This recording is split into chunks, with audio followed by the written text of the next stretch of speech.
एक बाप अदालत में दाखिल हुआ ताकि अपने बेटे की शिकायत कोर्ट में कर सके। जज साहब ने पूछा, आपको अपने बेटे से क्या शिकायत है? बूढ़े बाप ने कहा कि मैं अपने बेटे से उसकी हैसियत के हिसाब से हर महीने का खर्च मांगना चाहता हूँ। जज साहब ने कहा, वो तो आपका हक है, इसमें सुनवाई की क्या जरूरत है? आपके बेटे को हर महीने खर्च देना चाहिए। बाप ने कहा कि मेरे पास पैसों की कोई कमी नहीं है, लेकिन फिर भी मैं हर महीना अपने बेटे से खर्चा लेना चाहता हूँ, वो चाहे कम ही क्यों ना हो। जज साहब आश्चर्यचकित होकर बाप से कहने लगा, आप इतने मालदार हो तो आपको बेटे से क्यों पैसे की क्या आवश्यकता है? बाप ने अपने बेटे का नाम और पता देते हुए जज साहब से कहा कि आप मेरे बेटे को अदालत में बुलाएंगे तो आपको बहुत कुछ पता चल जाएगा।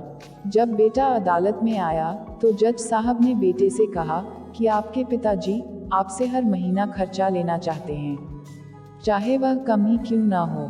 बेटा भी जज साहब की बात सुनकर आश्चर्यचकित हो गया और कहने लगा, मेरे पिताजी बहुत अमीर हैं, उनके पास पैसे की भला क्या जरूरत है? जज साहब ने कहा, यह आपके पिता की मांग है और वह अपने में स्वतंत्र है। पिता ने जज साहब से कहा कि आप मेरे बेटे से कहिए कि वह मुझे हर महीना 100 रुपये देगा, और वो भी अपने हाथों से, और उस पैसे में बिल्कुल भी देरी न करेगा।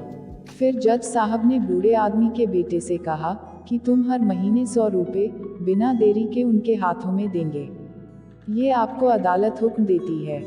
मुकदमा खत्म होने के बाद जज साहब बूढ़े आदमी को अपने पास बुलाते हैं। उन्होंने बूढ़े आदमी से पूछा कि अगर आप बुरा न माने तो मैं आपसे एक बात पूछूंगा, आपने बेटे के खिलाफ यह केस क्यों किया? आप तो बहुत अमीर आदमी हो और ये इतनी छोटी सी कीमत। बूढ़े आदमी ने रोते हुए कहा, जज साहब मैं अपने बेटे का चेहरा देखने के लिए तरस गया था, वह अपने कामों में इतना व्यस्त रहता है। एक जमाना गुजर गया, उससे मिला नहीं और ना ही बात हुई, ना आमने सामने और ना फोन पर। मुझे अपने बेटे से बहुत मोहब्बत है, इसलिए मैंने उस पर यह केस किया था ताकि हर महीने में उससे मिल सकूं और मैं उसको देखकर खुश हो लिया करूंगा। ये बात सुनकर जज की भी आंखों में आंसू आ गए। जज साहब ने बूढ़े आदमी से कहा कि अगर आप पहले बताते तो मैं उसको नज़रअंदाज और ख्याल न रखने के जुर्म में सजा करा देता। बूढ़े बाप ने जज साहब की तरफ मुस्कराते हुए देखा और कहा, अगर आप सजा कराते तो मेरे लिए ये दुख की बात होती, क्योंकि सच में उससे मैं बहुत मोहब्बत करता हूँ और मैं हरगिज नहीं चाहूँगा मेरी वजह से मेरे बेटे को कोई सजा मिले या उसे कोई तकलीफ हो। हमारी ये कहानी आपको कैसी लगी हमें कमेंट में ज़रूर बताएं।